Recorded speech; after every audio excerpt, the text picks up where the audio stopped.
This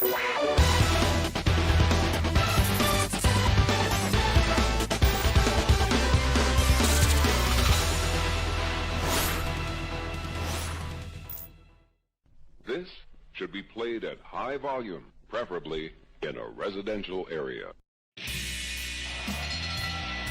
Ladies and gentlemen, it is now time! Oh, no. Oh, yeah! I finished these fights. Give me a hell yeah! Top Rope Nation. Learn to love it. It's the best thing going today. What's going on, everyone? Welcome to episode 173 of Top Rope Nation. This is take 2. We had to do the intro twice, some technical difficulties. My name's Ryan Drosty of comicbook.com. Usually I'm pretty professional doing these podcasts. Like I said, it's episode 193. We should have this figured out by now, but we're finally ready to talk about the 2021 edition of the WWE Royal Rumble. And Kyle Ross, my usual sidekick, he's ready to talk all things professional wrestling tonight. Kyle, what's going on tonight? Hey, what, man? Pretty soon we might have to be doing these things like a cinematic match. Tape them ahead of time, man. Hey, that's how we used to do it. We upgraded this live thing about a year ago. Yeah, so, shoot. Well, hey, Colin, who we have on the line, who I will introduce in just a minute. Sorry about that. It's embarrassing. But we'll get it together for the rest of this program. That's how it goes. He was stone-faced the whole time. I don't think he gave a fuck. Well, let me just introduce the man right now. So joining us for the very first time here on Top Rope Nation, you would know him from WrestleZone.com, where he does a SmackDown podcast. He does a Ring of Honor podcast. He's also an editor over at Sportskeeda, well-versed in the world of professional wrestling. Mr. Colin Tessier, welcome to Top Rope Nation. Thank you, Ryan. I'm very glad to be here. I love this show, and just very honored to be joining you guys, especially for the Royal Rumble. It's a big show, obviously, and this year's one, it was special. And I know that some of us have different feelings on it. I'm excited to get into it. I'm feeling pretty good. I don't know about you guys, but I'm excited to talk about it. Well, I'm glad to hear you're a fan of the show and everything, and now your thoughts on the show are probably shot after that intro got screwed up. But hopefully we can win your trust back here. Derek Chappelle joining us tonight. He's a longtime listener, longtime supporter of this program. I mean, since the early days, probably 2016 or so.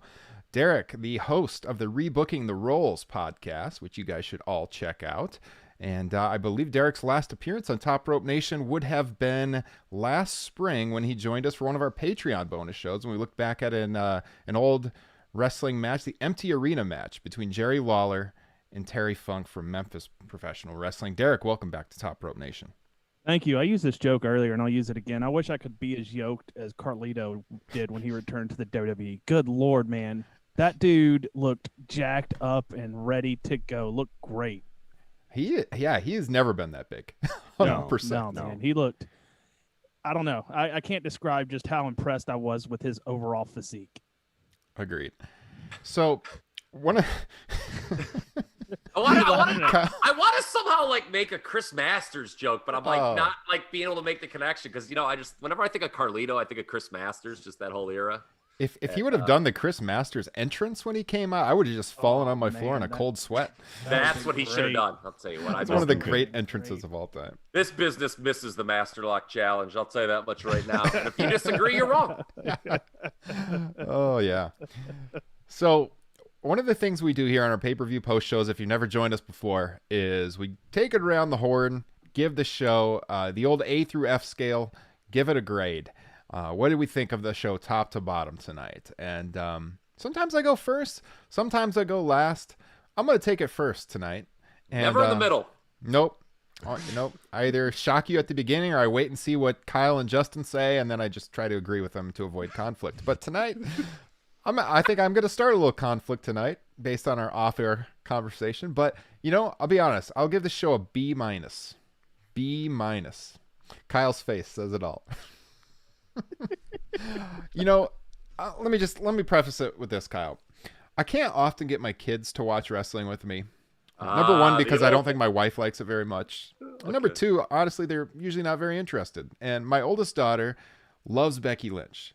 And I told her she's probably not going to be on there, but there's a small chance Becky Lynch could be on there tonight. So my oldest daughter watched the Royal Rumble, the Women's Rumble, the whole thing. Kyle, we'll get your thoughts on that match here in a little bit. And she was so amped up during that whole thing. So to see the joy in her, that kind of made the show a success for me. But what about the fact that Becky Lynch didn't show up? I told her, I told her throughout. I didn't think she was going to, so I told her throughout. She's probably not going to be on here, Eden, but just so she really likes Bianca Belair, so she was happy with the win. Bianca Belair and Becky Lynch are the only two that really get my kids excited right now watching wrestling. I'll tell you something. WWE is probably very thankful for what's going on in the Drosty household, that you are already managing your young children's expectations of their product at such a small age. Grooming them, right? Yes. Oh, that's the way they like it. Yeah, you probably won't be too excited when this is over. I'm going to go to Kyle last. Yes. Derek, grade it, A through F. What do you got? And if you're into the chat, by the way, let us know your thoughts as well. Go ahead, Derek. So, yeah, I'm kind of a lapsed WWE fan at this point. So tuning in without knowing a lot of the major storylines going on, all of that stuff, I'll give it a B. I was entertained by this show. Okay. Oh, yes. I got wide eyes from Kyle on my first take of the show. Yes, sir. Aaron in the chat gives the show a C+. Aaron usually joins us. Also a patron of the show. So thank you, Aaron, very much for your support. All right, Colin, the newcomer here on Top Rope Nation. What do you give the show tonight, Colin? This show is so hard to grade, and I kept thinking about this question the whole time I was watching, because especially for the Rumble matches, every single surprise entrant, every return, every debut, everything that usually would be such a big moment really fell flat in a lot of ways, whether it was some of the cameos in the women's match, some of the legends coming back for the men's match, even the NXT, I guess you could say call-ups, if that's what they are, for Damian Priest and Rhea Ripley. They all just lacked that crowd reaction that in years past would have really made those moments feel very special. And especially I felt that when Bianca won, and obviously Edge winning, would have been a huge moment, and they both still are. But to not have actual chance and real people in the arena, it really did kind of sour the show in a way. I still enjoy it a lot. And so my instinctual answer is to go B+, because I really did enjoy it. And that may seem high, but I just feel, and I'm admittedly biased after a show, if I leave it feeling pretty good, my grade will be higher. So being very, very happy about Bianca and being fairly happy about Edge, I'll go for a B+ with an asterisk. All right, Kyle, your thoughts. Take it away. C-, and I could probably be talked into lower. Lower. Wow. I thought that at best this was a boring show. I'll say this. As it was revealed in our Facebook group, I did pick the winners. Certainly the women's winner was the correct choice. I don't think any of the booking was bad, but it just, we'll talk about these Rumbles, man. Ryan, we've talked a lot about Rumble history on this podcast in the last couple weeks, haven't we? Yes. And remember what one of we had this discussion. What makes what do you look for in a Rumble? And I made what I think is just a pretty simple comment, but I just want to be entertained for 60 minutes. And I can't say either of these even came close to that. And when two matches take up such a bulk of the show, and I'll be blunt, I was pretty bored of tears through both of them. I can't go higher than a C-. Like I said, the booking, I guess, for a WWE show was pretty straightforward. Nothing bad in that regard, but I just thought, I don't know, man. Well, so I'm not excited at all coming off that show. My question for you is, would having a live crowd there have helped with certain reactions? No, not really. Okay. I mean, to a certain degree, maybe, but I am not as big on the NXT call-ups being put in that strong position when they haven't been established on Raw and SmackDown. It's great if you follow NXT, but what about the 2/3 of the people who kind of don't? And I think to those people, it's probably kind of weird. Yeah. So hear Michael go, ooh, one of the real stars of NXT, and you have no emotional connection to that person. Yeah. I just think that's an odd way of doing things. I get that we're just kind of down to the hardcores with the WWE audience at this point, but even with Rhea Ripley, who's been on a WrestleMania, if you're someone who doesn't watch NXT, what an odd story arc it's been with her in the main roster. It's true. So I was watching the men's Rumble with a bunch of friends of mine on a Zoom call, and it kind of, I think in my eyes, made the Rumble a little better because there were reactions there that I was hearing personally, and I guess that maybe have added to my enjoyment talking about it in real time and like, oh, look, it's Carlito, that's badass, Mm-hmm. So maybe that's just me. Maybe why I was a little more entertained. It's kind of funny because I also was actually on a Zoom call with some buddies, and not one of the liveliest Zoom calls I've ever participated in my life. I mean, lot of dudes just sort of like, yep. It definitely can make a difference who you're watching the show with. Like I said, with my kids, seeing it through their eyes, definitely. If I was watching it in my basement by myself, which is the usual with pro wrestling, I probably wouldn't have liked it as much. And still, I only gave it a B-. But I mean, there was parts that I was definitely entertained overall by the show tonight. So as far as our listeners go, I'm looking at our poll. You can find us on Twitter at Top Rope Nation. And as of right now, the poll is 169 votes, and 41.4% give the show an A, 43.8 a B. So about 85% would give it an A or a B. About 12% a C, and 3% a D or F. Kyle's got them Homer Simpson eyes going on over there. I'm going to tell you something, man. Mark Calloway, if you're listening, and I know you are right. This generation's soft, man. Too pretty. Chris in our live chat says piped in reactions are terrible. They need live crowds. I think we're all pining for those live crowds for sure. And I do think it's a lot better than when they're at the Performance Center. Yeah. I mean, the shows feel so much better in the Thunderdome, but you can't compare it to like what they had at Houston last year. You see those clips from the Rumble just a year ago. Yeah. I've really noticed the piped in crowds. The timing was really off, like in the men's match. I think it was near the end. It was Riddle and Daniel Bryan got a "This is awesome" chant. I'm like, no, it's not. Yeah. No, it's not. Like, what are we doing here? And that I don't like. Yeah. No, it was just so glaring, and like I appreciate, like, it's better than nothing. I think that's fair. Like if this was an empty arena show completely, it would my grade would not be a B+. At least with some fake atmosphere, you had some of that energy. But no, I definitely noticed that tonight, and again, that's why it is so hard to kind of rate this show, because there's what actually happened, and then like there's the energy or lack thereof in the arena itself. Yeah. Hey, what's the site you usually promote for betting on pro wrestling, Ryan? Bet Online. How many people were so upset because Orton and Edge got flip-flopped? Because apparently there was announced Orton was 1, Edge was 2, and that screwed up a lot of, I'm sure, pulls out there. Like my buddy Jonathan at one point, he said, at one point in this match, I had Edge and Damian Priest, and I won, you assholes. Well, yeah, last night they revealed, like, there's even a graphic on the WWE Twitter page that Randy Orton was number 1, Edge was number 2. I wrote up an article in Comic Book for it, and that's not how they came out. No, right? yeah, So it's funny when that happened. I just assumed I'd read it wrong. Like, and then Justin joined. Justin, what's up? I know you're out there, buddy. We love you. He sent a text. He's like, WWE can't even get their announced, first 2 entries right. I was like, my God, they did screw that up. Yeah.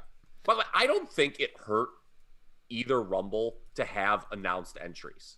No. No, I mean, Natty, coming out at number 30 ain't gonna freaking, get me fired up. I don't care what number they announce her at. But I didn't think that was a real detriment. I know some people were in a pickle during the week when they said, we're going to announce 1 and 2 in the men's match. And they're like, they're ruining the surprises. Fucking motherfucker, there's 30 people in both matches. And that's been a storyline in the past, too, where, wrestlers would want to be, like Chris Jericho one year wanted to be 1 or 2 or, And I loved that, by the way. That's a great reference by Derek out of the Memphis booking office right there. Boom. Yeah. That's why I brought him in. Remember what they did that he had Christian do his entrance and he suckered Michaels from behind and just beat the dog shit out of him and tossed him? That was great. Yeah. It was a great start to a Rumble. Now people would complain that they, they didn't get to like trade offense for 10 minutes. That's great. Hey, if you guys have never watched the show before, if you're here on YouTube, by the way, if you're listening to the podcast version after the fact, we do stream our pay-per-view shows live on our YouTube channel every month. So check out youtube.com/Top Rope Nation. If you are here right now and you haven't subscribed, hit that subscribe button down below. There will be an animation that will pop up on the video that is pretty cool. So do that. We'd love to have your support. All of our links are down in the description of the video. You can find our Patreon page. You can find the links to our podcast. We're available on Apple, Spotify, Stitcher, wherever podcasts are found. And of course, we are members of the Blue Wire Podcasting Network. You can check out bluewirepods.com for all of your podcasting needs. And fellas, I also put out a poll on our Twitter account. Again, it's at Top Rope Nation on match of the night. A few less votes on that one, about 120 votes, and winning it right now, 40%, the Roman Reigns Kevin Owens match. And coming in number 2, Kyle, the Women's Royal Rumble, 32% of the vote. Then the Men's Royal Rumble, 26.5%. Other, 1.7%. Dude, I watched a different show tonight. I'm just gonna come out and say, was I supposed to watch the 2021 Royal Rumble for this podcast tonight, Ryan Drosty? Yes. That was on the main feed. Yes. So when you went to WWE Network, the award-winning WWE Network, which was broadcasted from the award-winning Thunderdome, by the way, I've never the Thunderdome. What award did it win? What award could it have been up for? Best video crowd? I don't understand that. Anyway. Oh, yeah. I clicked watch live, and I watched. Is that the show I was supposed to watch? Believe it or not. I'm confused because, man, I can't wait for the Dirty Diaper Club to come after me when I tell you what I thought the match of the night was. Well, I got to tell you, Kyle, people used to call you a WWE apologist, and you're really flipping on that. That was you, wasn't it? That was you that said that. It was not. It was not. That was you. It was not. This was an email years ago when we first started the podcast. They're like, that Kyle Ross guy, he's way too easy on WWE. He's an apologist. Not anymore. Not the last couple of months, tell you that much. No, months. We call it like we see it. As Kyle says, we're objective. Well, try it sometime, folks. It's fun. Yes. So, all right, the big story is Edge winning the Royal Rumble. Obviously, the Men's Rumble at the end of the night.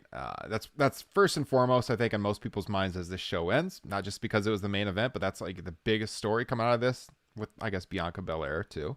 But, Edge, who has wrestled, 4 matches in the last nearly 10 years, to go bell to bell. It's pretty impressive. Mm-hmm. Now, Daniel Bryan was the odds-on favorite to win the Rumble going in by places like Bet Online, but Edge was number 2 in the betting odds as of yesterday. So it wasn't completely unexpected. So I'm curious what you three men think about Edge winning the Rumble, at this point as the grizzled veteran coming back off an injury. And if you're in our chat room, let us know. I'll read your comments on the air, what you thought about Edge winning the Royal Rumble. But Colin, you're the new guest on Top Rope Nation. Let me throw it to you first. What did you make of Edge winning?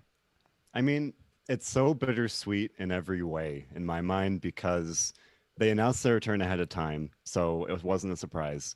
There wasn't a live crowd, so there wasn't any, actual fan reaction anyway. And then I've once they announced the return on Monday, and he pretty much in my eyes became a favorite to win, at least one of the favorites. It's bittersweet because you think, okay, they've got this cool story where, Edge, as you said, Ryan, the grizzled veteran, the hero coming back, chasing the title he never lost. Very nice story there. Kind of writes itself, which is great. Hard to screw it up. But at the same time, you imagine if he faces Roman Reigns, I don't see him winning. So, and that's so crushing. Like as a fan who really roots for Edge and wants to see him succeed and feels so connected to him, you want to see him win. But at the same time, if he did beat Roman, that'd be awful for Roman. But then if Edge loses, then that's crushing too. It's so complicated. Not to give a cop out answer. Like I was happy he won, but at the same time, I don't know how I'm going to feel a few months from now. Like especially if you think beyond WrestleMania. Like if this is kind of a short-term story. Where are we going to be, call it 6 months from now? What was the point in a way? If it's just a lost Roman, like I don't know how much that really helps Edge in a way. I don't I don't know. I'm here for the ride. I'm excited to see how they do it. I don't see him facing Drew McIntyre. I think Roman's a much more natural story. I'm curious to see what you guys think about it, but that's kind of where I come off on it. Yeah, we talked about that last week on the show, or was it 2 weeks ago? I can't remember. It was last week at the end of the Patreon. That's right. We did a Patreon bonus show where we looked at Royal Rumble 2005, and you can find a much better show than tonight. Fight me. If you want to hear a preview of that show and kind of get a taste of what we do over on our Patreon bonus shows, it's available on the podcast feed. Check it out. There's 20 minutes of that show. The whole thing was 2 hours. Really fun time.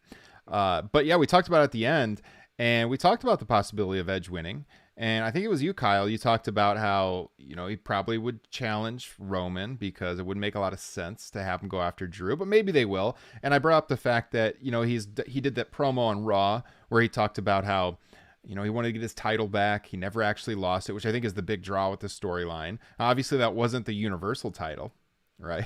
So, I don't know. I don't know which direction they go. But Roman makes the most sense. I feel like they can make this pretty compelling television because he is, this guy who's come back off an injury at the end of his career. He's crawling and scratching, trying to get a championship back. The old man, I think that's some pretty compelling week-to-week television they could do for the next 2 months, depending on if you have the faith in them, Kyle, to put together good television. And I'm not sure that I do either, but it's out there, right? And, I like Edge a lot as a wrestler, and I liked seeing him return. It sucks that he hasn't had a crowd there for any of it except the Rumble last year. But I think if Bryan wasn't going to win it, I think it's the best option right now. Keith Lee wasn't even in the match. Big E's the Intercontinental Champion, so I didn't really see him going that route. And other than that, there's really no one else I even wanted to see win. So I'm fine with it. Kyle, what do you think? I was going to say, just piggybacking off what you were saying a moment ago, and Colin as well, Edge versus Roman in terms of the traditional babyface versus heel dynamic is clearly there, right? The story is like with Roman, the great character work he's been doing on a week-to-week basis on SmackDown, Edge, what he brings to the table. You guys both referenced the promo. I think I texted you, Ryan, and Justin as well, right when that promo was done, I was like, I think we've got our winner of the Rumble. I mean, that was the first time in the build of the Rumble that I was even remotely excited about the match. Yeah. Personally, that was just me. With Daniel Bryan, here's the reason I picked Edge in our little, game we do for the podcast. I was just not convinced that the higher ups were sold on Daniel Bryan being in either title match right now. I feel like in their eyes, it's something that they can just do down the line via an elimination chamber. We can talk about this maybe, tonight and certainly moving forward in the weeks to come.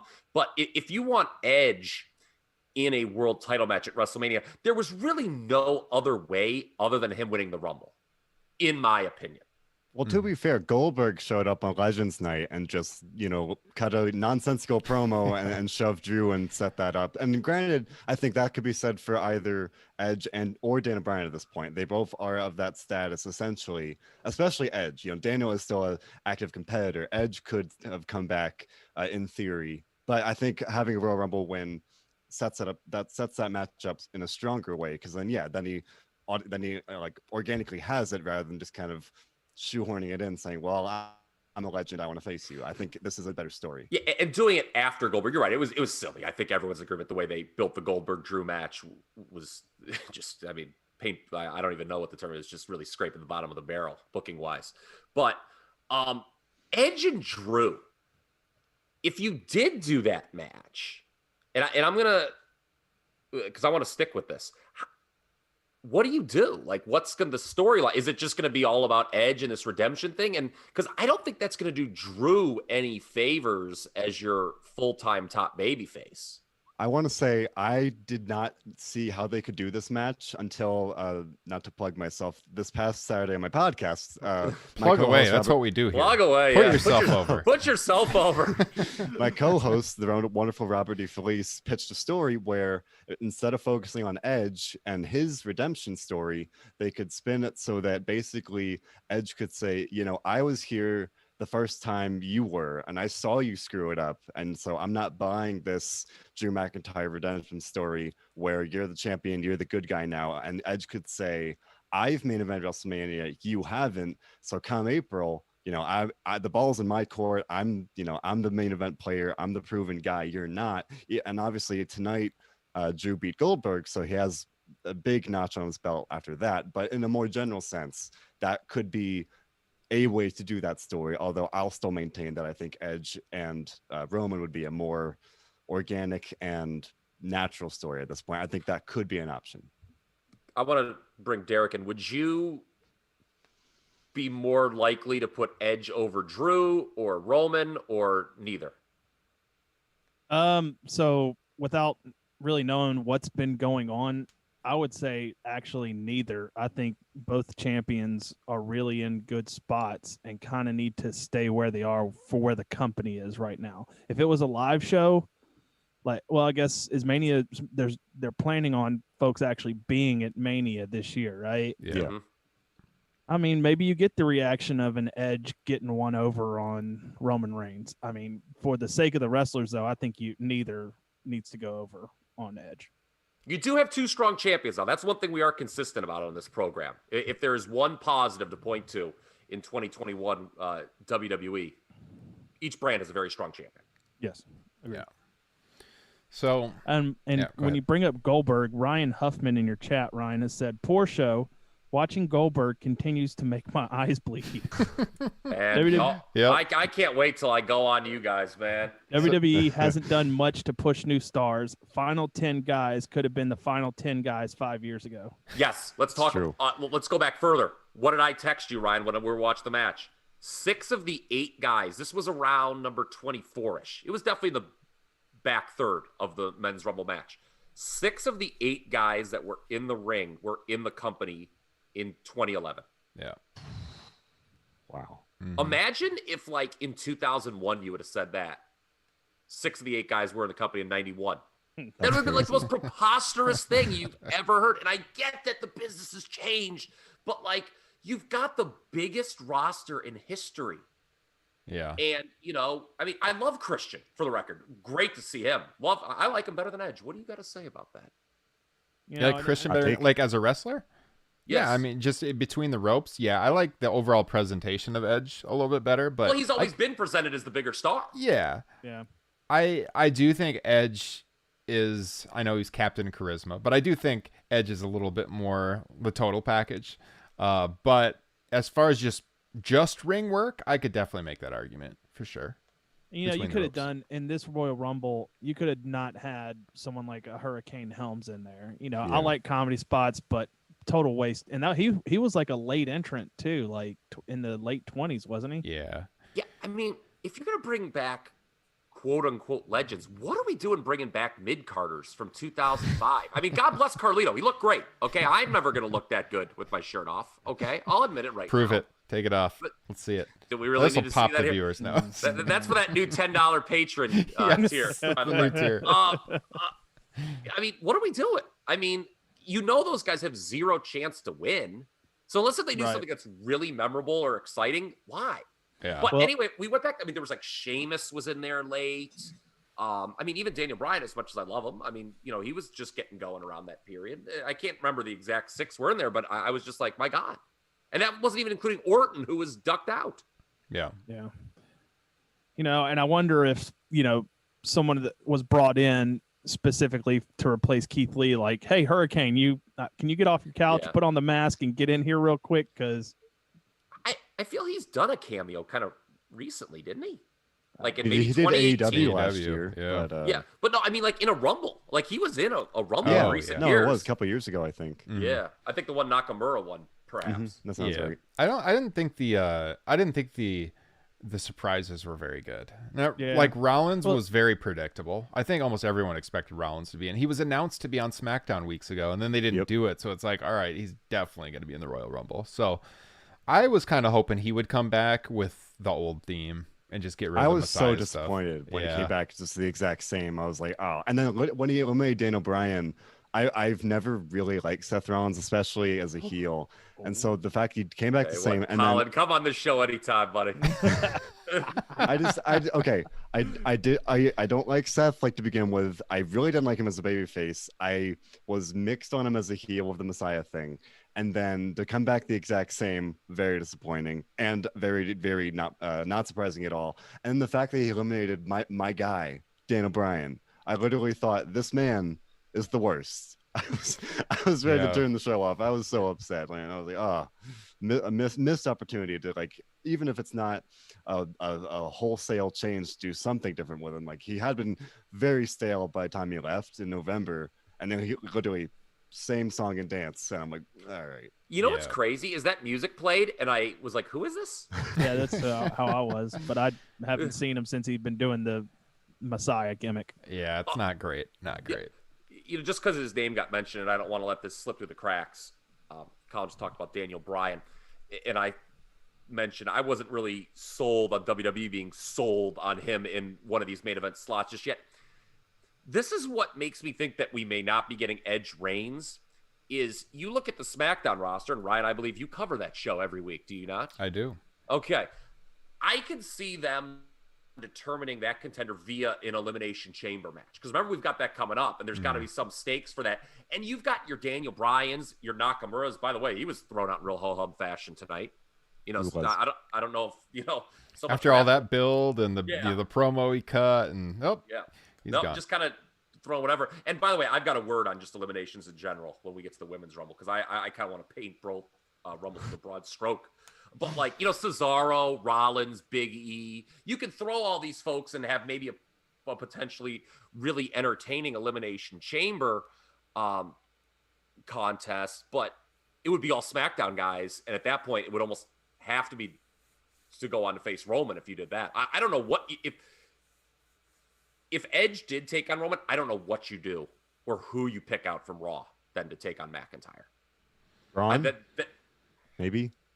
Wasn't that match on the books? It was, and then they didn't do it, so it's still there. Yeah, because Braun was, I think, actually legit hurt, right? I mean, that's why he was gone. It was something with his knee, right? I think he supposedly.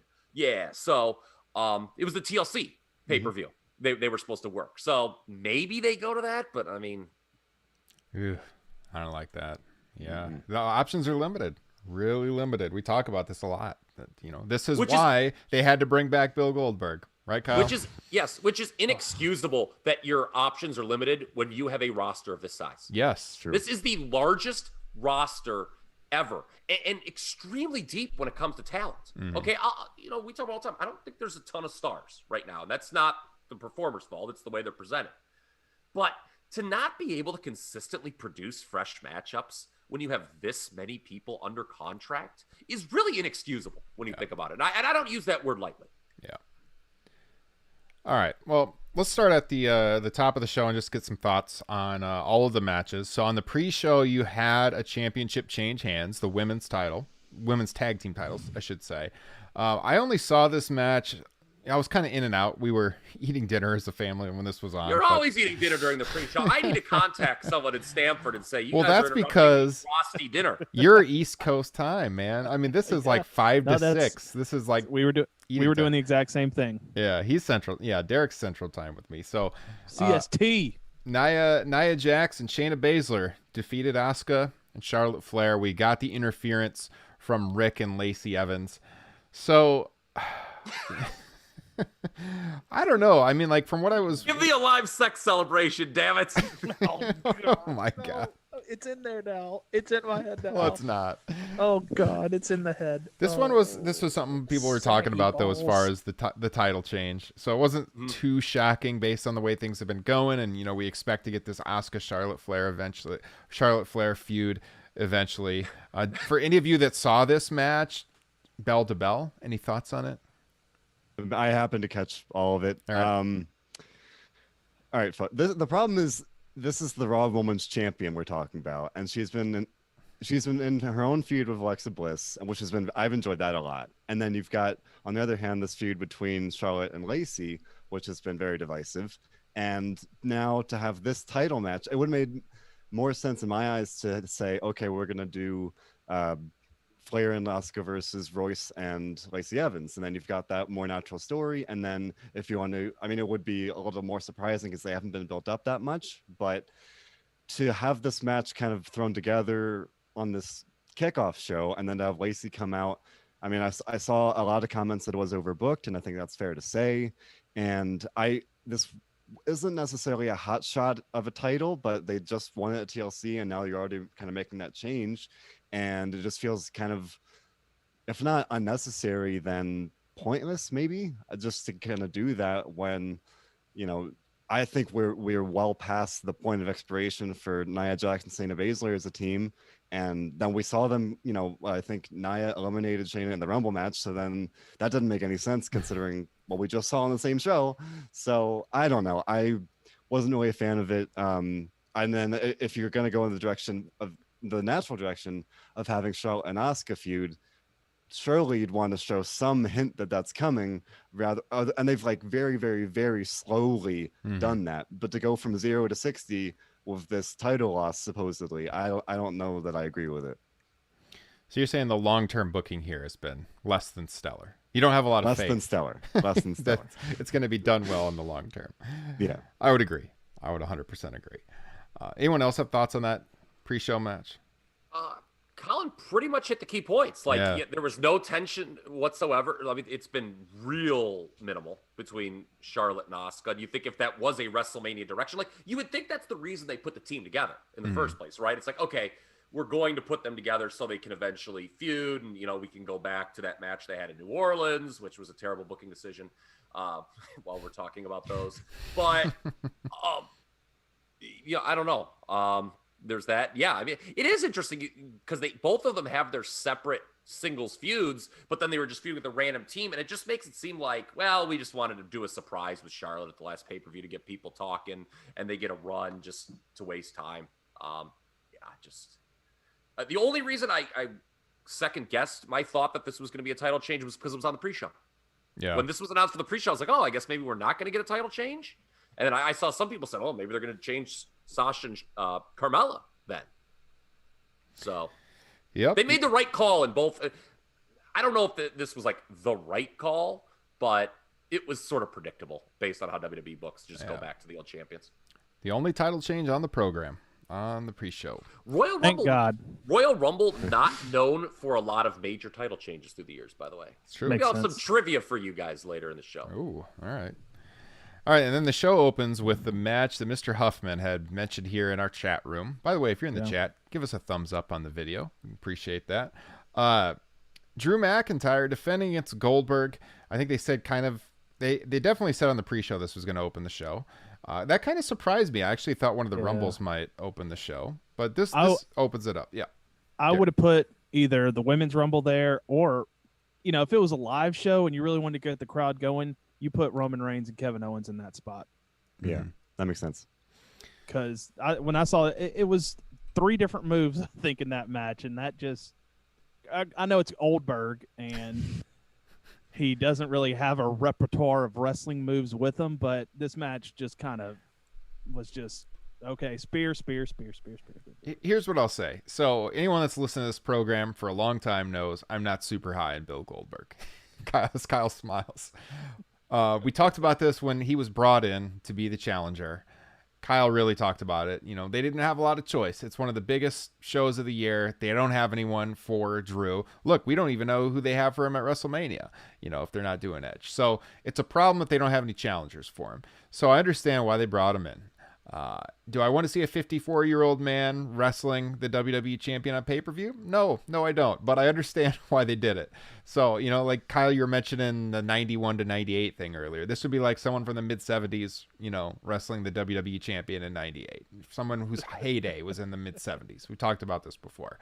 That being said... I think somebody's would have loved to see Shawn Michaels wrestle Bruno at the 97 Rumble or something like that. Yeah. That being said...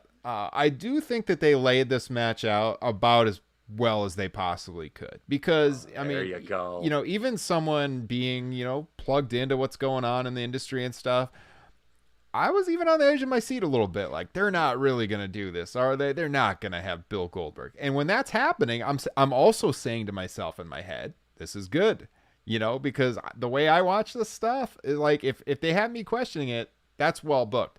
So this was a very well-booked match. It was very brief. At the very beginning, you had Drew taking out Goldberg, and they didn't start the match right away. And then they go to the outside, and Drew gets speared through the ringside barrier, and his ribs are hurt. You don't know if he's going to be able to wrestle. And at that point, I'm thinking, like, maybe the match is going to get delayed till later in the show or something. But then Drew's ready to go, and then you start to worry, like, oh my God, is this the built-in excuse, and Drew's actually going to lose? And they get going, and right away he hits the Claymore kick, and Goldberg kicks out. And then you're like, oh no. Please don't tell me this is happening. And then Goldberg hits his spears, but Drew kicks out. Goldberg hits a awful-looking jackhammer. Luckily, Drew McIntyre's okay. Drew McIntyre kicks out, and eventually, Drew gets the victory. So I like the way it was laid out. I really don't have any complaints about this. No, I'm not a huge fan about having to bring back Bill Goldberg, but I understand the decision. And with what they were given, the hand that they were dealt, I thought they did a nice job. Kyle? Go to Colin first. Okay, Colin. I think my heart stopped when Goldberg did the jackhammer, not because it was a bad jackhammer. I mean, that's fair, that's a fair argument any day. But you really encapsulated my thoughts on it, Ryan, because I bought in too. I really thought this is happening. Goldberg's gonna win the title, and I'm gonna be really sad. And thankfully, it didn't. Because I don't like Goldberg as a performer, and especially in 2021. And I just could very clearly see, this Vince McMahon saying, "Okay, folks, we're gonna look to Goldberg again because it's WrestleMania season, and he gets viewers and stuff." I thought that's where we were going, and thankfully it's not. And yeah, like, they told a good story. The match wasn't going to be a technical masterpiece, obviously. And yeah, especially for people that do watch every week, to be able to actually get hooked and be on the edge of your seat and think, wow, like, they're actually gonna do this, and to actually buy in. They told the story well, and it's a great win for Drew. Thankfully that kind of shows that WWE does have some faith in him. So I don't think I've ever been that relieved after a win. Like, there have been plenty of losses where I'm like, wow, I'm so relieved that's over. Yeah. But this is the first time I've been so relieved after a win, because especially during the match, there was a solid couple, like 2 minutes out of the total 5 where I was like, wow, like, Goldberg's gonna win here, and thankfully he didn't. So I felt very very thankful after this one myself. Yeah. Kyle. So what I'm hearing here is a lot of people were emotionally invested in a result of a match, and the right guy went over. Yes. Yeah. Sounds pretty good to me. So you're happy. You're happy. You're like, this is an A show after the first match. This was the match of the night. Interesting. I didn't even put that in the poll because I didn't think people would choose it. So well, guess what? I chose it, and guess me and the Dominion machine are pushing this to the top. God, okay. No. Oh no. So, look, say what you will about Bill Goldberg. Yeah, he's old. Yeah, it speaks volumes about the state of the promotion that he's being called back to work in 2021. Okay, I said my piece on that 2-3 weeks ago on this show, but these matches and. I will say this. It's funny. We're kind of going from one overdone formula to another, because this is like the way every Goldberg match has gone now, where it's just like power move, and it's a sprint. But with Goldberg, it's really the only matches that happen in modern WWE where it's got the feel that the finish could come at any moment. And that is a good thing. And this is not a criticism that could only be levied at WWE in modern times. It's really a criticism that can be levied at all promotions in modern times. Certainly New Japan Pro Wrestling would not be exempt from this criticism. There's just, and Ryan, you know this, that how I feel more than anybody here. There's just too many matches in this modern time that you just know it's not going to end for a long time. And some people are like into that. They love when matches go. I am not. It loses me when you just do, especially when the stuff doesn't factor in at the end. When we're working holds for the first 10 minutes and then we're just no selling all the limb work in the last 10. Why did you waste my time with that first 10 minutes? Yeah. So I believe, say what you will about them, matches like this are very welcome in the year 2021 of our Lord in professional wrestling. Derek? I mean, yeah, I'm not the biggest Goldberg fan, so I'm pretty much gonna shit on anything he does anyway. That's just how I am. But I don't know. Just seeing power. It's like Kyle said, power move, power move, power move match. Oh, yeah, I mean, sure, it got me kind of like, I'm like Colin. I was relieved when I saw Drew hit that final Claymore kick and get the 1, 2, 3. And I think I even texted you during the match, like, I'm going to shit a brick or something if Goldberg wins this. And sounds like pro wrestling wins again to me. That's all I'm hearing. Sounds like the magic of professional wrestling for about 10 minutes was alive and well on this show. Hey, look, the WWE apologist is back. I've heard it all now.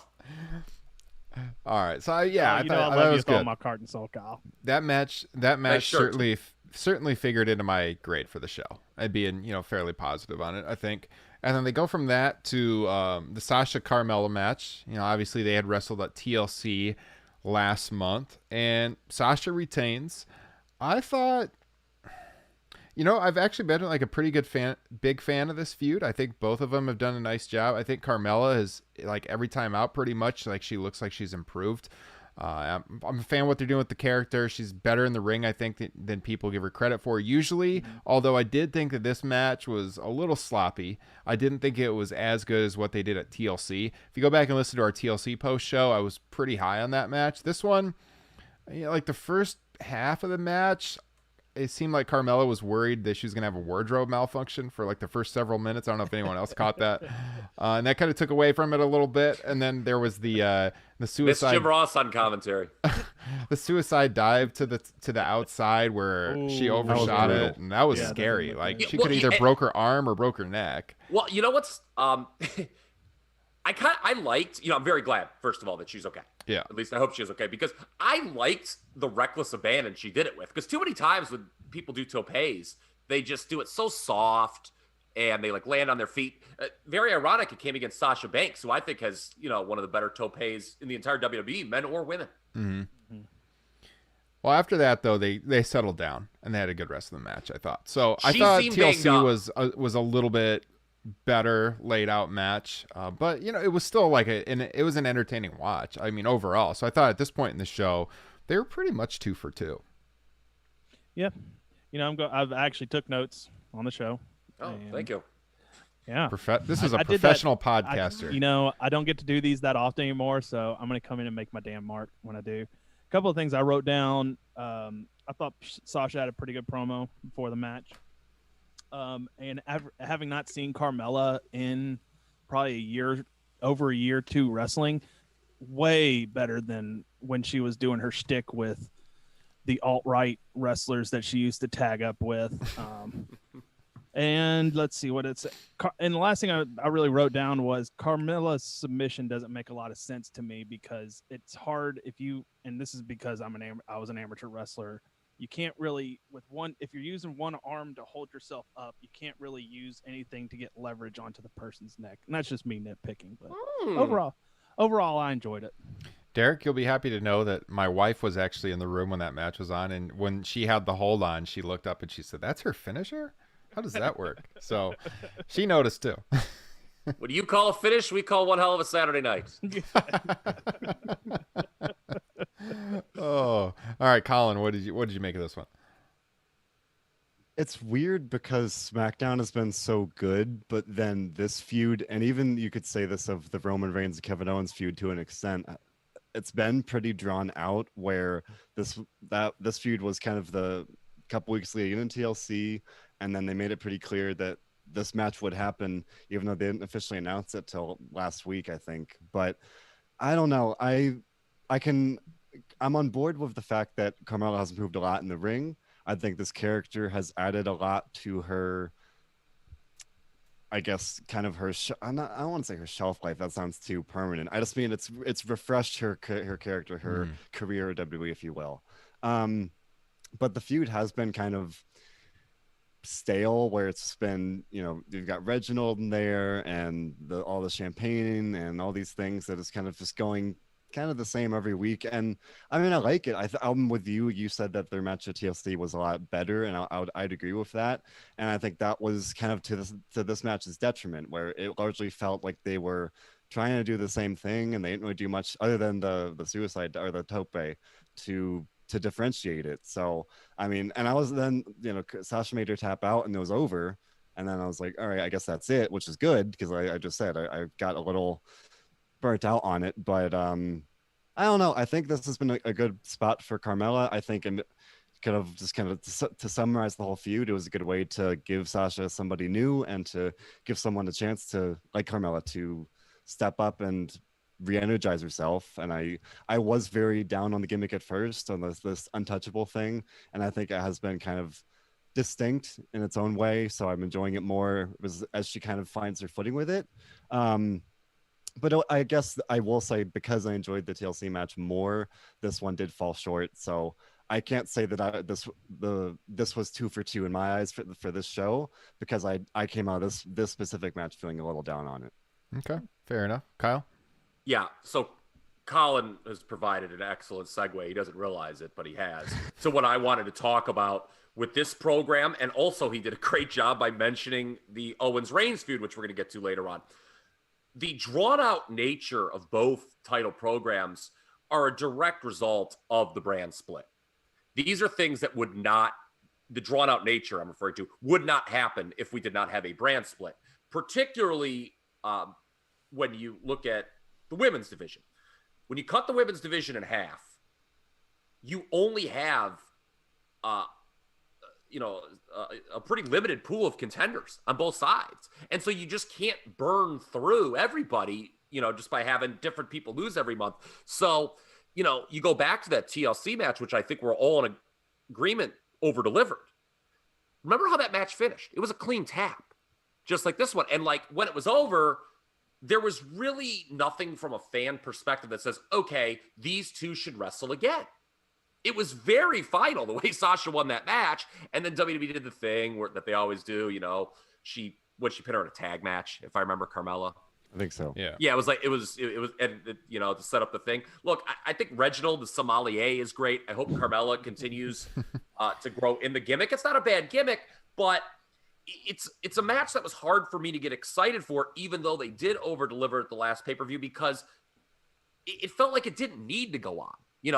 Carmella had a good performance, but she lost clean as a sheet, and it was kind of weird that they did it again. They're only doing it again because it's like, well, they wanted Sasha Banks to wrestle on this show, and we'll just go back to the well. So, I think going in the match and was kind of hurt by that this, you had the feeling, does this match really need to happen? And then, I think Carmella was kind of banged up after the dive. Yeah. And she was really guarded. So you could tell that she was kind of, trying to get back into it. So, that's that. We did at least get the Sasha Banks Reginald match on SmackDown, which I thought was pretty entertaining. That was good. In the build to this one. Yeah. Yes. But yeah, they got to move in a different direction now. And, obviously they're going to with Bianca, but yeah. Yeah. I mean, yeah, for sure. I mean, 2 clean finishes. You can't go to 3. So the Women's Rumble match, Kyle, you were in our group text. You were very negative on this one. I also didn't think it was great. I did like the finish. As I alluded to earlier, I thought Bianca Belair, Rhea Ripley, I said this on the podcast a couple weeks ago, like that was the obvious direction. You got to go with one of those two, I thought. And the only, I have a small criticism of how it ended. So I liked that Charlotte, Rhea, and Bianca were the last 3. I wanted to see Rhea Ripley, cleanly eliminate Charlotte, but we didn't really get that. I don't know why they didn't do that, because my argument was that if you look at the two, so Rhea Ripley, you could start rehabbing her based on what they did last year. They did her dirty with all the booking. We've talked about it at length in the past. Everybody knows they screwed over Rhea Ripley last year. Didn't do it well. Triple H made the comments, it'll make sense eventually. Never made sense. So you want to have Rhea Ripley, of course, eliminate Charlotte so that she kind of gets that revenge. And that's not really what happened. But I did like how she was in there at the end. And then you get down to Rhea and Bianca. And I felt like, they gave Rhea Ripley a good look in this match. People are going to take her seriously. She's still in NXT, so you don't have to have her win. When it got down to those two, I felt like Bianca has to win. She's on the main roster right now. I think Bianca Belair, Sasha Banks is a freaking awesome match for WrestleMania, and that they can build to that. Even though they're both faces, I said this on the program before, Sasha always has that kind of heelish edge to her, so it'll work. So I'm really excited about that. I think Bianca Belair is like one of the top 5 most entertaining people in the entire company right now. And so for her to get that spot, I mean, definitely the right winner. How they got there before the final 3, I'm sure there's some criticism to be had. I didn't think the surprise entrants were very good in this one. Jillian Hall, Kyle. Yeah, Good thing the boogeyman bit that mole off her. Yes. And it's funny as you mentioned that is I told my wife the whole story of Jillian Hall, and when I said she had this growth on her face and then someone bit it off, I'm not kidding. Her reaction was just deadpan, like, what? Yeah. I'm like, it's Exactly. it's pro wrestling. That's what you Yeah. have to leave it. It's pro wrestling. Yeah. It's Vince. We're gonna have the boogeyman bite it off. Oh no.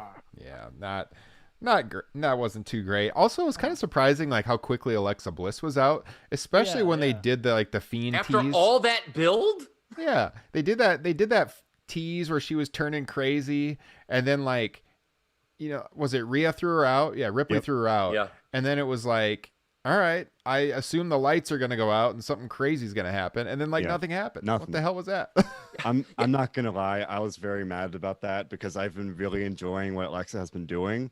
And as you just said, to have it all just kind of lead to nothing, at least in this match, I think everyone was expecting something, some Fiend thing, some transformation, something, and just to have that was very anticlimactic in my mind. And I do want to point, I think Kyle said that the brand split comment about how you can't cycle through all the contenders for the singles titles, and I think that was evident in this match as well, in a different way, where by having Jillian Hall and I can't even think, Mickie James is technically on the roster, but she hasn't been really utilized. There's several legends, or Alicia Fox as well. We can talk about that.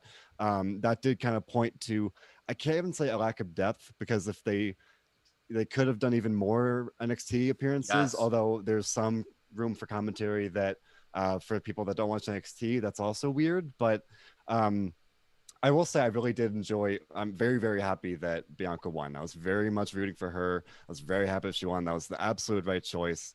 I'm very excited for a potential match between Sasha and Bianca. That is a money match for WrestleMania. Very excited about it. I definitely agree that it would have made all the sense in the world to have Rhea Ripley eliminate Charlotte. And I don't know why they didn't do that more decisively. But I think just the two big takeaways, actually 3. Bianca winning, great. Rhea Ripley hopefully will actually be on the main roster now. I think most people would agree that it's time, if not past time. And 3, like, what are they doing with Alexa Bliss if they're just kind of, going to wash away everything that she has been doing, and it's such a, I mean, granted, it made Rhea Ripley look good in a way to kind of have her outthink her, but it did not make Alexa look good, and that's not a good look for someone that just beat the Raw Women's Champion 2 weeks ago. Yeah. So. Yeah, no, I think so. Bliss was probably like my 3rd pick outside of those top 2. I would have thought she was. I think she was number 3 in the odds. That was reflected at the betting sites. Yeah. So, I mean, I'm looking down the list here of everyone that was on there. Legends, we've got Jillian Hall, Victoria, which was kind of cool to see Victoria. Victoria was here in Waterloo, Iowa, about a year and a half ago for the Tragos Thez Hall of Fame. And I know Ryan Huffman, who's in our chat, myself and Ryan Huffman enjoyed some beers with her at the hotel bar about a year and a half ago. She was very, very nice. So that was cool to see her. Okay, checks notes. Don't say anything bad about Victoria. I thought it was really cool to see Victoria out there. Who else did we have? Tori Wilson, Alicia Fox, who's been mentioned. I think that's everybody from the past that was on there. NXT-wise, we had Dakota Kai. Big Double A cursed at the TV screen when Alicia Fox came out. No. Dakota Kai, Ember Moon, Rhea Ripley, Santana Garrett, Toni Storm, Shotzi Blackheart. Those were the NXT that were on there. So Ember Moon as well, technically. Yep, I got her. First. Oh, okay, I'm sorry. Ember Moon. So yeah, she's gone back to NXT. So we had 6 NXT women in the match. I actually thought there might be more than that, to be honest with you. So heading they could have afforded it. Mm-hmm. Yeah. With all those legends. Yeah, it is deep. I mean, you talk about deep. There has never been a company in the history, maybe if you go back to the 90s over in Japan, but at least in the US, it's not even close in terms of depth of female talent in one promotion Like modern WWE just blows everyone away. Yeah. And to see the 30 names in this, I don't think it was that reflective. There were a lot of people saying, "Oh, WWE's got so much great talent," and this match was reflective. And I was scratching my head at some of those remarks. And quite frankly, I was scratching my head at some of the remarks after this match. I'll echo your guys' sentiment. Right person absolutely won. I think you had the right final three people in the match in terms of, what we kind of talked about with Drew and Bill. You want there to be a sense of, I don't know what's going to happen here. And you believe anyone can have a chance to win. I do agree with you as well. Rhea should have been the one to cleanly toss Charlotte by herself. And then I thought the way that they both helped each other back in. Yeah. I'm going to be honest with you. No one's going to say this, and I'm ready for the Dirty Diaper Club, Ryan. Get them ready to come after me. Send them my way. I thought that was absolutely abhorrent. I couldn't believe that. Yeah, where they were on the edge of the ring and they both went under. They're like, all right, guys, let's go back in there and do it. What? That was bizarre. Why would you do that? Yeah. And that's, there's a larger issue going on, and this is where I'm going to start getting hot. Because before the first three, I thought this match was honestly a contender for one of the worst Royal Rumbles of all time. Men's or women's. Wow. I mean, I'm talking he said this 3 or 4 times in our group text. I'm talking bottom 4. The only ones I'm watching this, and you know me, right? I'm always trying to place things, historically. Yeah. And I'm like, all right, 2015 was the dirt worst. And 90. That was. Go ahead. Was that when Roman? Yeah, that was when they threw Bryan out early inexplicably, and you knew what was going to happen, and the crowd shit on the match for 40 minutes. We were talking about that in the Zoom call I was on, and it's you did that in Philadelphia, of all places. Whatever. Anyway, continue your thoughts. Sorry. 93 was super boring with Yokozuna. I know I'm going to check out the documentary they just put up, but the match structure is really bad. And 2012 was Sheamus. Those are to me, those 3 are by far the worst 3 Rumbles. Mm-hmm. And we've talked about the Rumble history on the show, Ryan. I'm going to go back to that. And, Pat Patterson, who we just lost, was so influential in putting together these early Rumbles. And we've been talking about some of the older ones. And I'd mentioned this before, in terms of entertain me for 60 minutes. With older Rumbles, if you go back certainly into the 90s and into the early aughts, the Rumbles were more segmented, right? They were designed to get maybe 3 or 4 people over. They would be spotlighted at different points during the match. And you just don't really get that anymore. It's just sort of a stream of people with these eliminations that are oddly timed. I don't think any of the eliminations got over to the degree. The camera freaking missed Bianca throwing out Bayley, which is inexcusable. And for the record, 99.9% of these criticisms apply to the men's Rumble too. I just think that they just come off as an afterthought.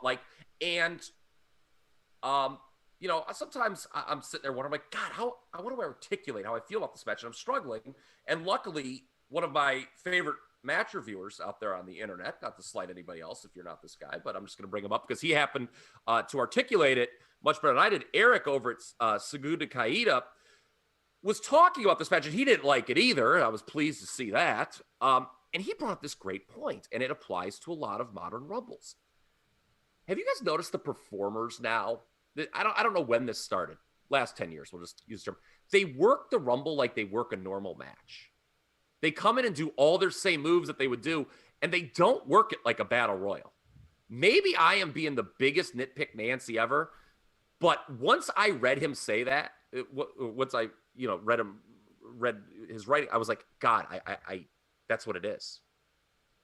It just feels so inorganic.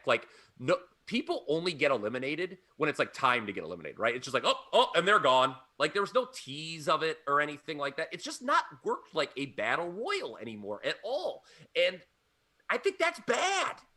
You know who one of the only people who was doing kind of the old spots and the teases of the eliminations was Edge. He was doing it throughout. Yes, he was. He absolutely was. And old school guy. Yeah. and Brian was, to his credit, when somebody would come in, he would show out for him. He'd take some of their stuff and get some shine on the new person. But yeah, other than that, in both these matches, it was just somebody just comes in, they're kind of in for a while, then they get tossed. I just think, I've said it before, the Royal Rumbles are just not as good year to year since Pat Patterson stopped putting them together, which was a long time ago. And by the way, I was talking to Liam, Ryan, and he said, because he found the Observer talking about 05, and Dave Meltzer, that is, said that was actually the first Rumble Pat didn't put together, which shocked me because I always felt it was probably the last one he put together when you look at when you compare that to old Rumbles and new Rumbles. Mm-hmm. But yeah, I feel that whoever puts these Rumbles together look, it's hard to fill Pat Patterson's shoes, but they just don't do as good a job. I will say last year I thought, especially the men's Rumble was really good. Yes, it was. Oh, yeah. Yeah. So it's weird that just 1 year later, I would agree that I noticed, a lot, as you just said, a lot of the eliminations, and I guess this would mainly apply to the men's one, but the women's one as well. A lot of the eliminations didn't feel consequential. There didn't seem to be kind of as you mentioned earlier, there's usually kind of a couple of different people that get spotlighted. There's more of a narrative, whereas this one was kind of just a stream, and I do think that was definitely kind of a pretty glaring weakness of both Battle Royals this year. Yeah, we raved about last year's. It might be the second best Rumble of all time.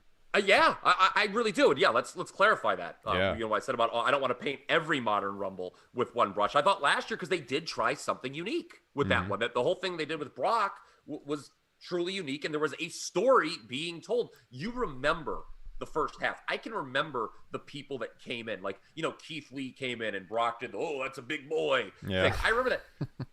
In 2 weeks, if you ask me, name something that happened in the first half of the men's 2020 Royal Rumble, I'm going to look at you just with a blank stare and say, I don't know, man. Well, last year's did everything you wanted it to do. It was memorable, it was unique, and it made Drew McIntyre. Yeah, I mean, that was the goal. I just with this getting back to the women's, because that's what we're at. I just watched it a couple hours ago, and I kind of don't remember anything that happened before the final three. Like anything. Like, Naomi did her spot now that she's inherited from Kofi. That's become so contrived through the years. I'm not a big fan of that anymore. And it's not because it's Naomi. I was getting, I thought it jumped the shark with Kofi because it was getting more and more contrived. Then he gets tossed 2 seconds after he gets back in the ring. Well, that's a great way to get the spot over. Yeah. Yeah.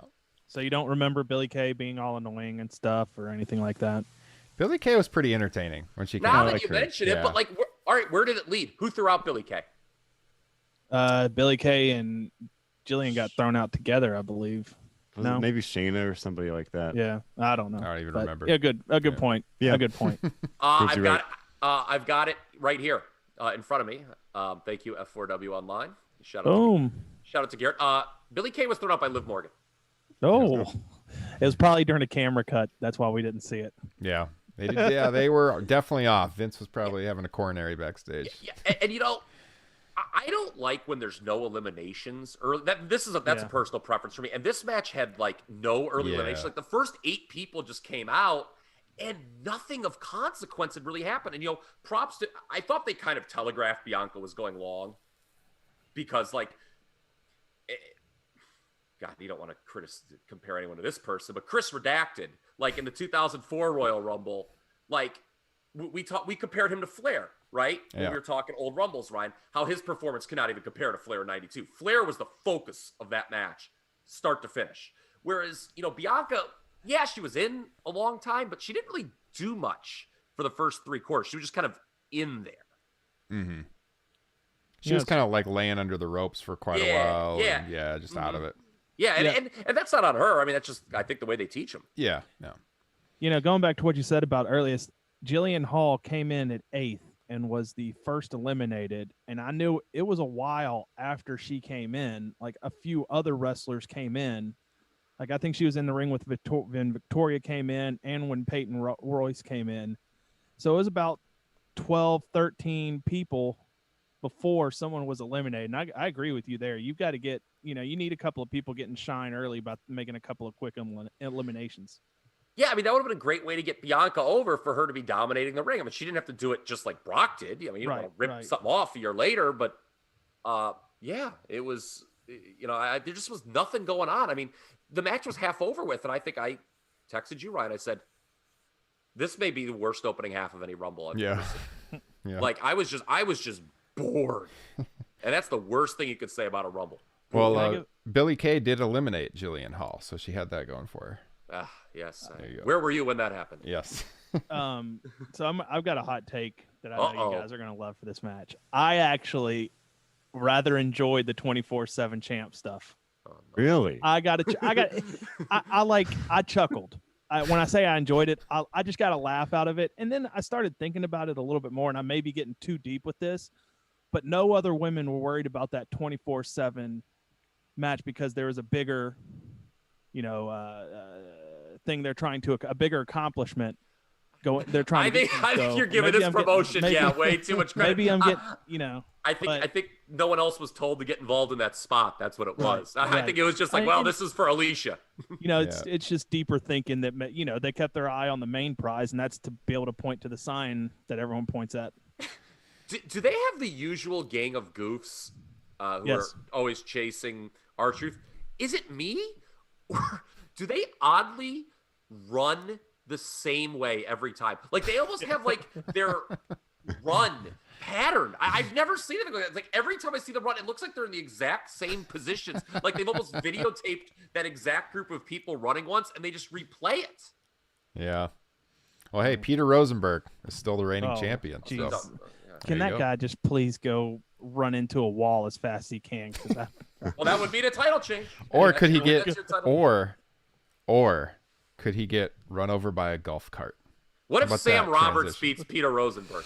I do want to. You know what? That's the end of the universe. The universe will implode on itself if something stupid like that happens, and you just put it out there. You egg-sucking dog.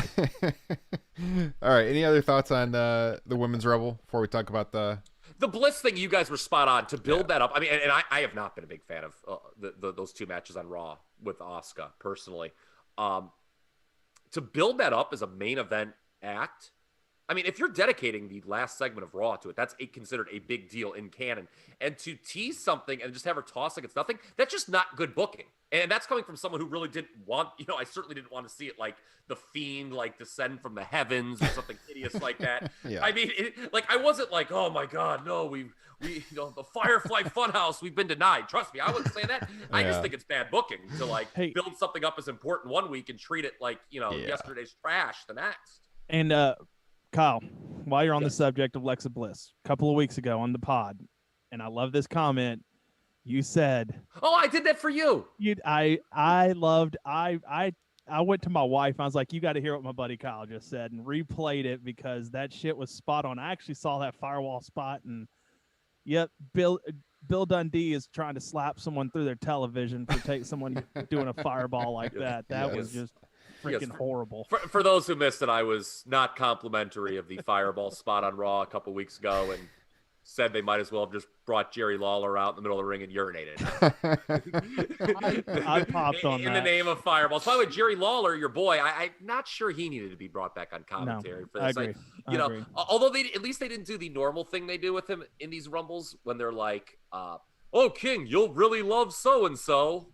Because we know you don't watch. I hate when they do that. You'll love this guy's fun, King. You'll like him. I think during the men's Rumble, I was on the Zoom call, so I actually didn't hear the commentate, and maybe that's why I was a little more entertained by it too. Yeah. All right. Commentators just suck today in general. I think none of them are any worth a damn. Even Jim Ross. Well, you had Michael Cole talking about in the men's match. Number 3 was an awful spot. Despite Bianca Belair having won from number 3. That was, somebody needed he should have been corrected. And yes, I think, just the state of the men's Rumble could be summed up by the fact that at one point Michael Cole was regaling us with the fact it was Giant Gonzalez's birthday. Yes. And talking about his 1993 debut. And it was promoting Mexican beer at one point. Yes. For Rey Mysterio. Yes. Yeah, people in the Zoom chat I was in were like, what the fuck is going on here? That was bad. All right. Roman Reigns and KO. So these two have worked title match at the Rumble before. 4 years ago in 2017, had a very, very good match that year. This one had issues. I thought overall it was pretty dang entertaining match, but everyone's going to remember the mishaps. I think that I don't know what you guys thought, but the thing they did backstage with the golf cart was freaking hilarious. So I just started laughing immediately. KO took that the fall off the Thunderdome that was like almost the exact same the way they did on SmackDown a few weeks ago. But it's at the stage that they go backstage after that. Obviously when he did the senton off the forklift, that was quite the visual. That was pretty cool too. Pause right there. Yeah. You have a forklift there, and the point of the match is to keep someone from standing up. You steal the. That's what I thought was Mankind coming. At the Rock. Exactly. Yeah, so did I. Yeah. So, that's what I thought was going to happen. Do it again. Let him try.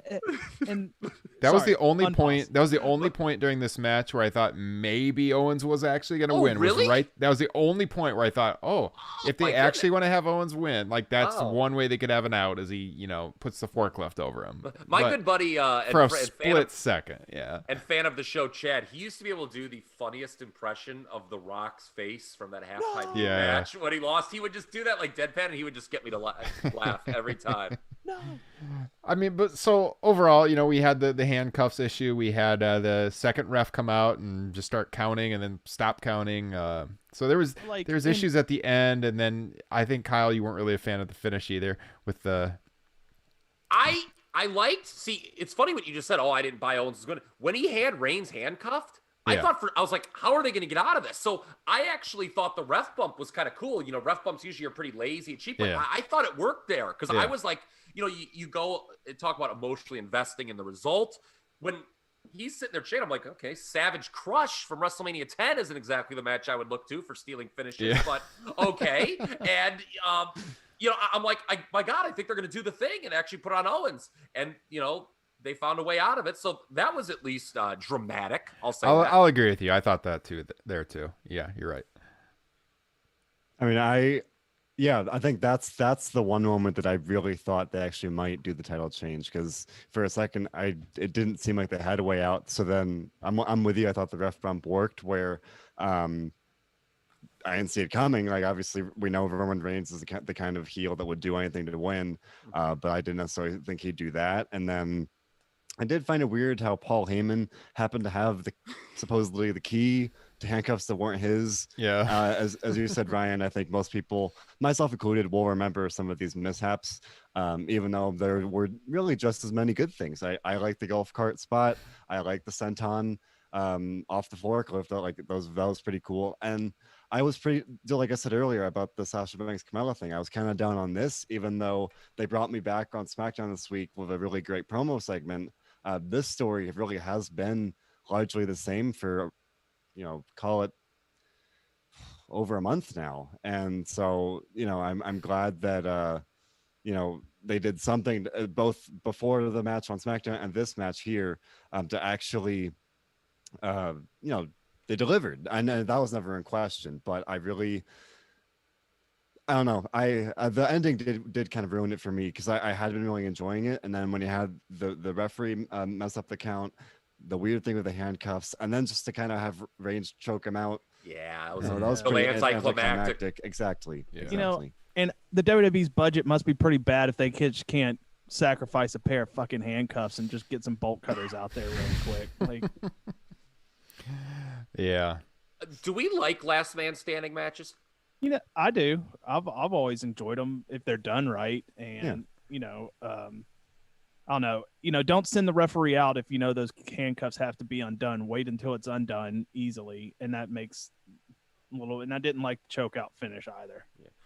I just think sometimes they're just worked, maybe not in the most enthralling way. It's just like big spot. Let's wait for the guy to count up.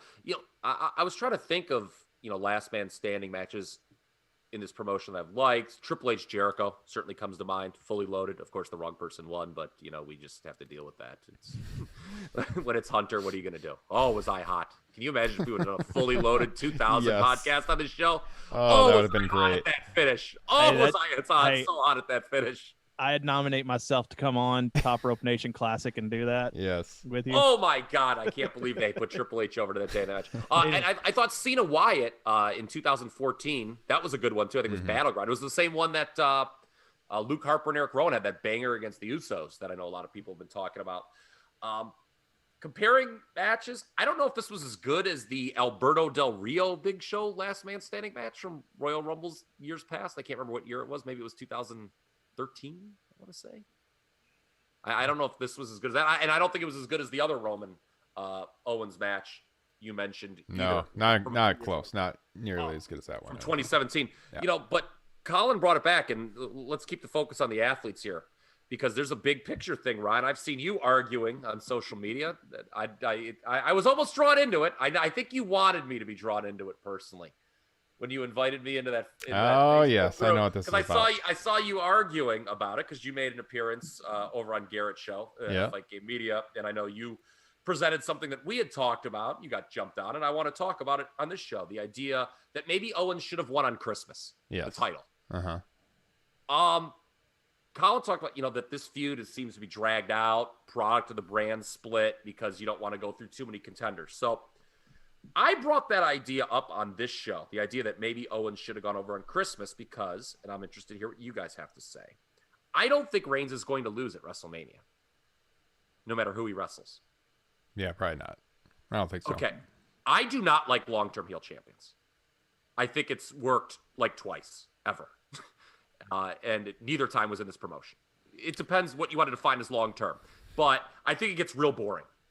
And I think if you just have Roman Reigns just dominate your entire babyface roster, as great as Roman is, and he is great in this role, make no mistake about it. I binged the SmackDowns leading up to the show, and actually was quite excited for this show because, his character work is just second to none in those opening promos he does. He's just tremendous. The Happy New Year, the insincerity of that promo he did.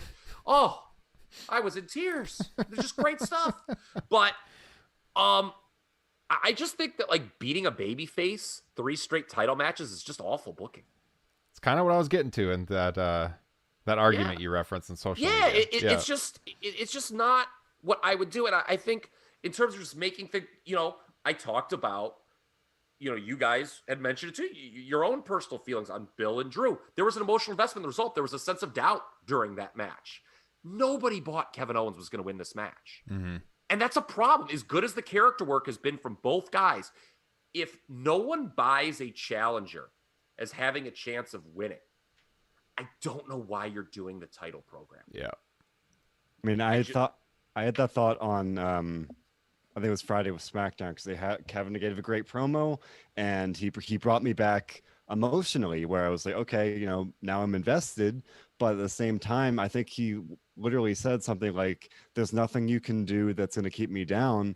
And I'm like, and I thought that's what you said at TLC. And then you had Jey Uso coming out, and I was fully expecting maybe a Jimmy Uso tonight, maybe Apollo Crews, because they kind of teased out a couple weeks ago something that he'd have another trick up his sleeve. And granted, he wound up having Paul Heyman in the handcuffs, but there was no reason to doubt that Reigns would win tonight. There's nothing to lead you to believe that Owens had a chance, because other than he got one night over on Reigns, I think 2 weeks ago when he powerbombed him, nothing. This has largely been a story of Reigns dominating him at every turn, or at the very least finding a way to win at every turn. And I'm entirely with you. There's only so much investment that I can feel when that's the story. I do think that it's pretty lackluster, boring, just to kind of throw out the same match 3 times in a row like that. Yeah, and by 2021 standards, you've got to do more for your babyface than what they did in terms of protection and loss than what they did for Owens. To me, where does Kevin Owens go from here? What do you do? If this was 1984 and Owens was leaving the territory, well then who cares? Okay, that's fine. You put your badass in, but damn well Kevin Owens could be around for a while. Kevin Owens is a very talented performer. Let's not, make any mistake about it. But I don't know what you do with him. What's his redemption? Is he just a guy who gets shunted down to the upper mid card because he couldn't beat Roman Reigns? Is he going to have any revenge? Is he going to find a partner to, maybe take on like the Usos at WrestleMania. I just don't know where you go from here. And it's just not a rewarding story for the fan, in my opinion. Now, if, and with Roman long-term, again, if he's just beating people every time, that's going to get old. Yeah, that's what I was getting at in this argument you're talking about, because like, I don't know what Kevin Owens walks away from this with, like, how has his stock improved? And you thought, like, going in, they'll have 3 good matches, but like, what does that mean? Who cares? And this one was the worst of the 3, I would say. Not that it was like bad, but like the other 2, especially, the cage match, TLC, I thought they were much better matches. And the point that I had raised in this discussion that Kyle's referencing is, and Kyle sold me on this too a little bit on the podcast, was like, all right, if you're going to have KO win one of the matches, the cage match would have been perfect because he could have won by escape. So, because the person I was talking with was talking about, Reigns is this dominant champion. You can't beat him. And it's like, but he's a heel. Like, you can beat him. And yes, like, probably Owens then drops it back here at the Rumble and Reigns dominates there. And then people would say, well, what's the point then?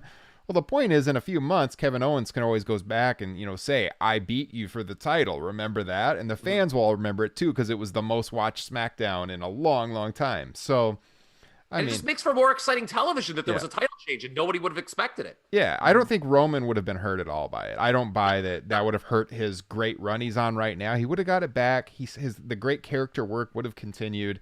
Again, he's a heel. Heels gotta like get their comeuppance once in a while. And I felt like Owens, through the work in this feud, had kind of earned the right to get one victory in the 3 matches. Christmas was like, I think, the perfect time when you look back at it now to do it, just because of the match type and because of the audience, because it was on the holiday. I think that just would have been the time to do it. And you look at potential Reigns challengers down the line, who has a better argument than Owens to get a cup of coffee title run? I'm not sure if there is one. Yeah. Like, I mean, is Edge a better cup of coffee title holder than Kevin Owens? Is Daniel Bryan? I don't know. I feel like Edge and Bryan, we've seen them at their peak before. I don't know if we've seen Kevin Owens quite at his peak yet. And I think he should have been rewarded. And I'm sorry, I got a horrible cramp, by the way, if you were wondering about that reaction. Like, it was just awful. Oh my God. Well, I thought OJ Simpson had crawled under the bar here and stabbed my leg or something like that. The last time I could think of Kevin Owens. He got vaccinated, by the way.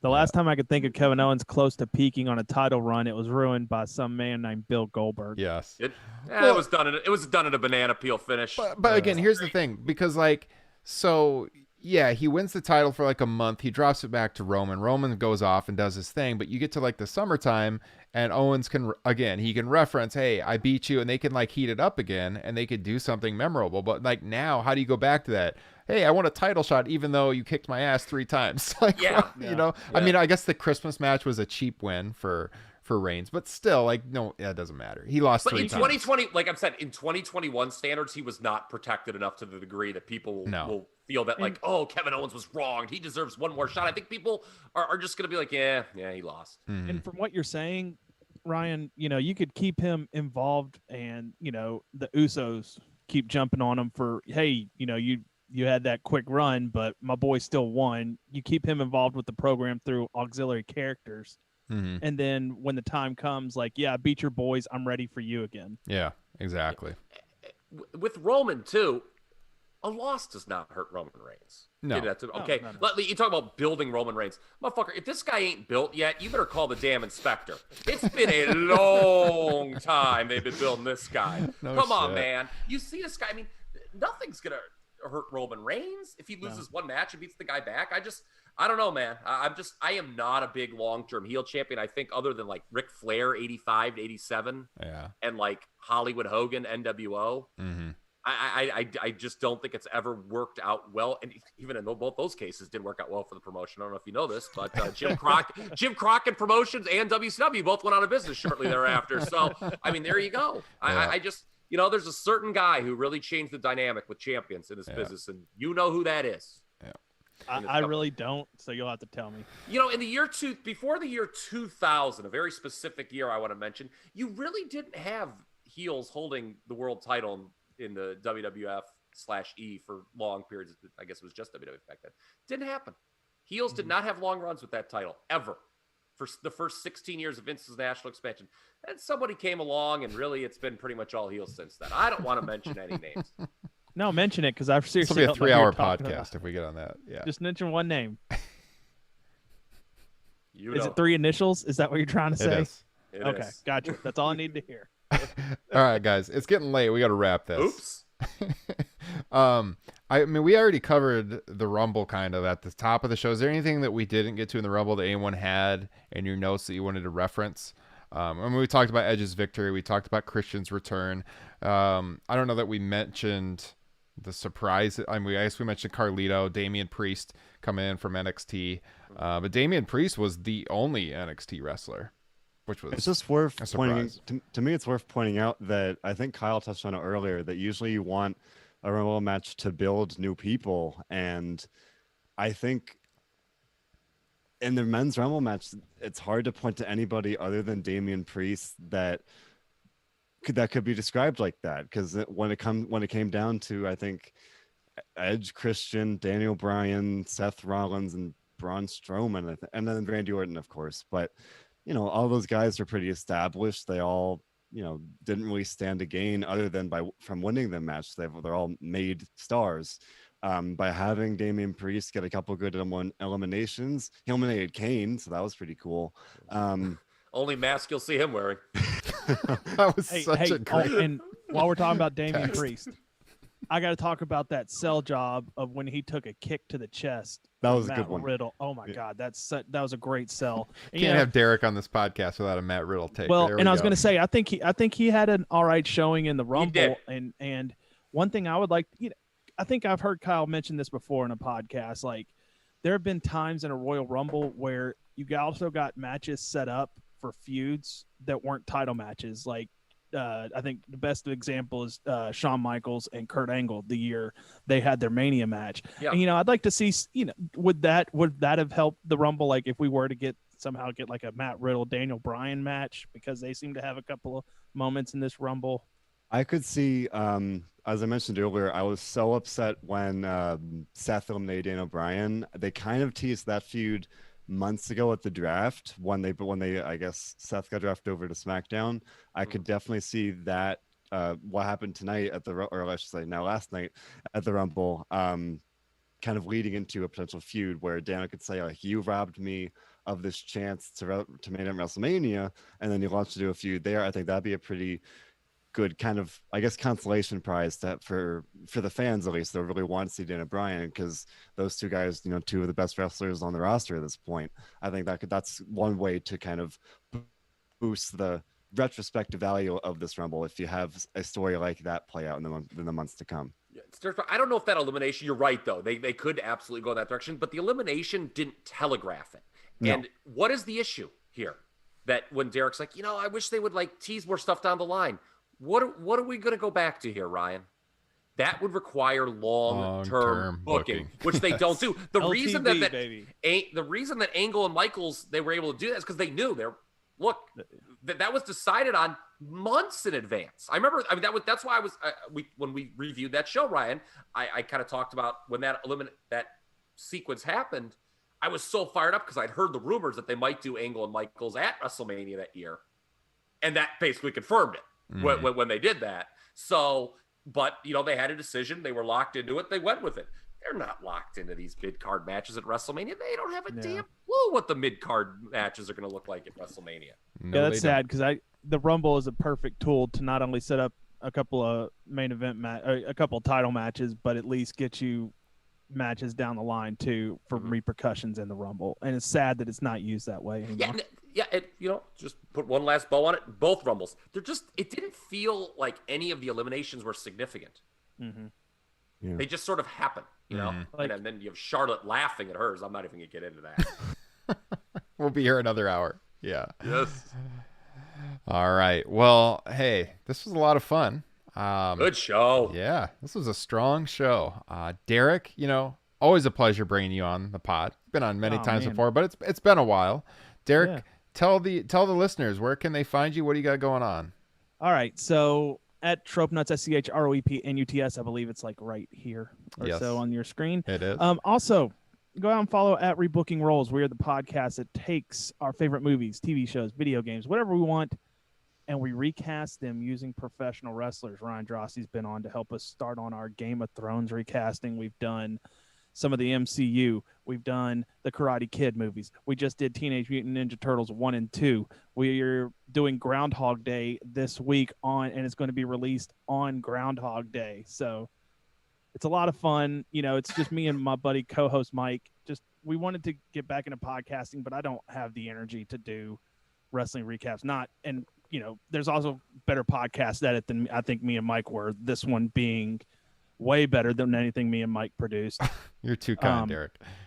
But yeah, go out and follow that. If you follow us on Twitter, give us some ideas for some recastings, because me and Mike, we have a lot of fun doing it, and it's just something to get us out of this boredom of a pandemic as well. So yeah, Rebooking Roles on Twitter. Colin, you were a great guest. We'll definitely have to have you back on. Tell the listeners where they can find you and your work. Thank you very much, Ryan. I've had a great time tonight. I definitely would hope to come back. You guys can follow me on Twitter if you wish at CT_2110. And otherwise, I host the SmackDown Double Down podcast and the Recap of Honor podcast, a SmackDown and Ring of Honor podcast, respectively, for WrestleZone. You can just check out my work over there. Awesome. Well, we will definitely have you back on, sir. You did a great job. And Derek, as I said, great as always. And Kyle, the Rain Man of professional wrestling, as I like to call him. Thank you for joining us tonight. Hey, you know what? I'll be here whether you want me to be or not, man. You know what I really want? I want an hour-long YouTube show of just Kyle playing with his hair. That's what I need in my life. It would be great. Baby. Someone's got to make I it. need to get a cut. Follow Kyle at TRP Kyle. By the way, you can find me at Ryan Drosty. That's DROSTE. The show is at Top Rope Nation. We are on Twitter, Instagram, Facebook. On Facebook.com, we do have a discussion group. Search Top Rope Nation Pro Wrestling Discussion. Would love to have you in there. We got posts going up each and every day. Of course, we're on Patreon as well. The aforementioned bonus shows. Patreon.com/Top Rope Nation. You can find the link in the description box here on YouTube or in your favorite podcasting platform. So with that said, we will be back on Friday with episode 194. This has been 193. So for Kyle Ross, Colin Tessier, Derek Chappelle, and I'm Ryan Drosty, we'll catch you guys next time. Have a good week. See you soon.